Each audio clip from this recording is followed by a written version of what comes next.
Hello everyone, welcome back to my channel. I'm Engineer Kim, a registered mechanical engineer. For today's video, may share ako sa inyo ang experience ko. Okay, so I got an interview in a work from home job. So US-based siya and then project-based siya. So when we say project-based, so may mga duration lang yung projects na may assign sa'yo. So meron silang tinatawag na short-term, mid-term, or long-term. So yung long-term usually inaabot siya ng 6 months and depende kasi yung kung large projects or ongoing support. So, mga short term naman is like mga simple task or single components lang yung ipapa-design sa'yo. Okay, so i-share ko sa inyo yung naging experience ko during interview. Okay, so medyo nakakaba siya and then actually maganda din siyang experience sa akin. Okay, so actually, 3 questions lang yung tinanong niya sa akin. So, hindi ko alam kung bakit 3 questions lang, di ba? Expect ko, madami. And then, hindi rin ako masyado nakaprepare nun. Kasi nga, is late ko na nabasa yung email. So, papakita ko sa inyo yung naging scenario ko doon. So, panoorin niyo to.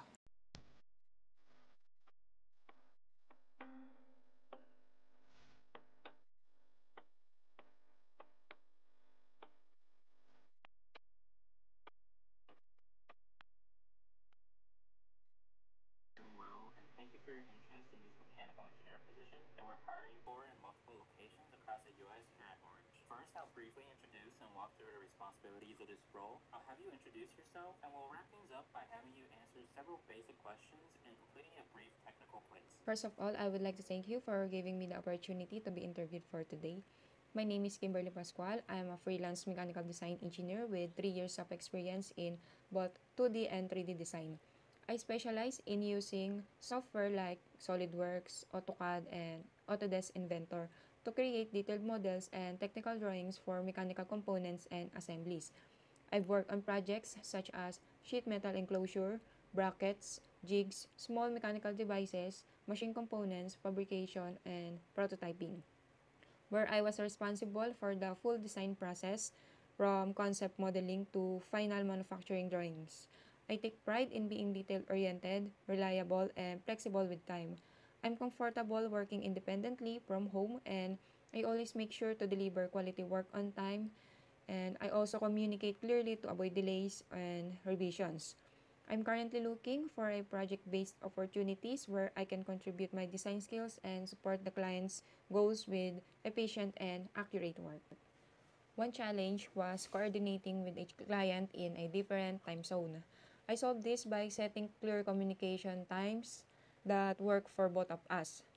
Another challenge was getting clear project requirements at the start. To fix this, I always ask detailed questions before starting the design to avoid misunderstandings.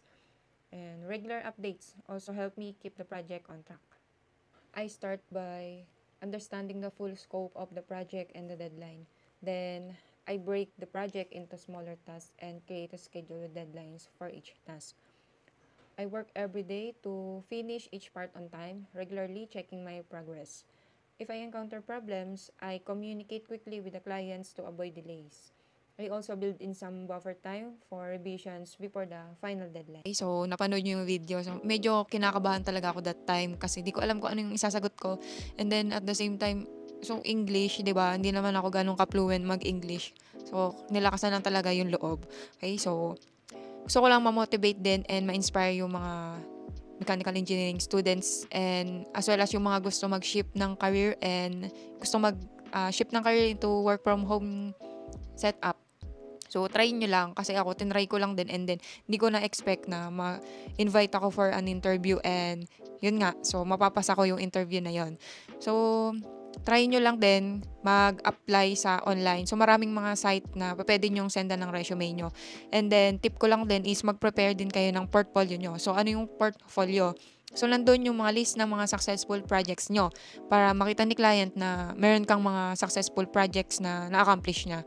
So, doon sila magre-rely kung yung about sa experience mo, kung magaling ka na sa ganitong field, and then maayos mong nade-deliver yung mga projects mo. And another tip ko is mag-practice ng mga CAD software like SolidWorks, AutoCAD, Autodesk Inventor. Pero pinaka ginagamit nila and then yung ni-require nila sa akin is SolidWorks.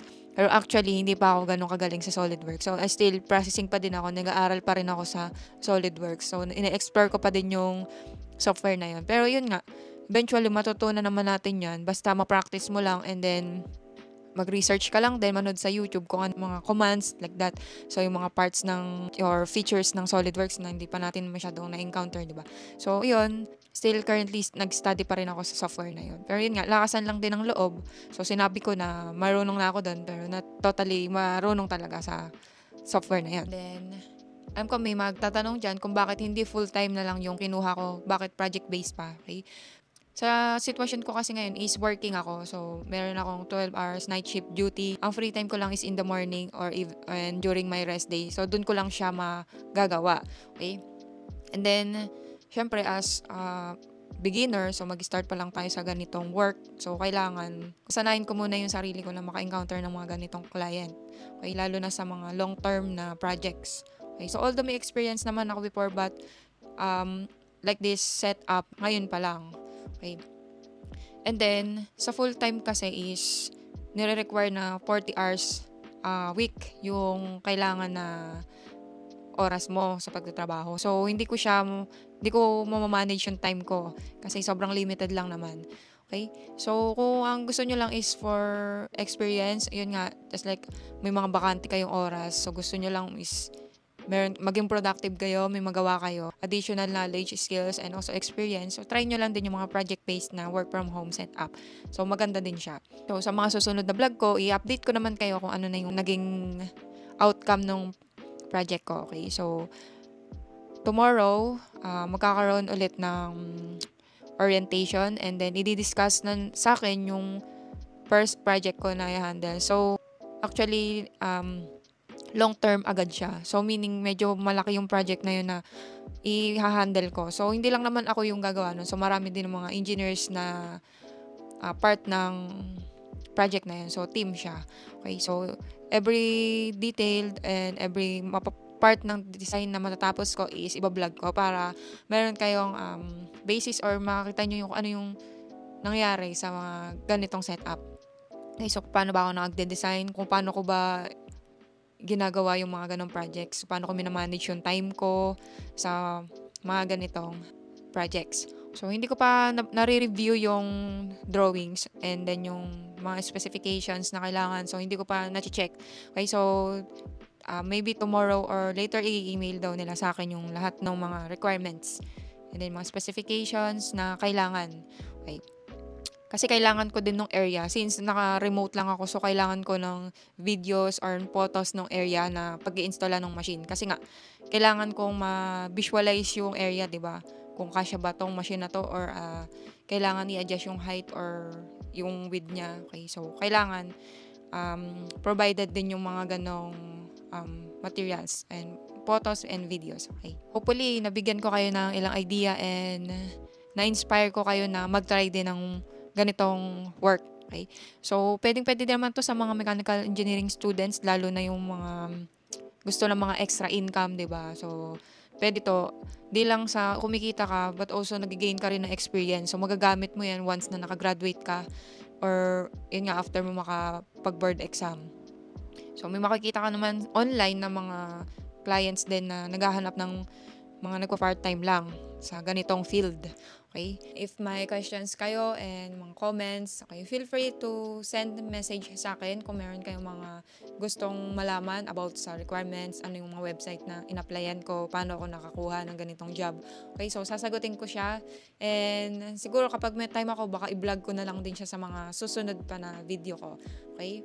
So feel free lang na mag-comment kayo or message kayo sa akin para ma-share ko sa inyo yung naging experience ko din dito and then para makahanap din kayo ng work from home job nyo. Hopefully na-inspire ko kayo for today's video. Okay?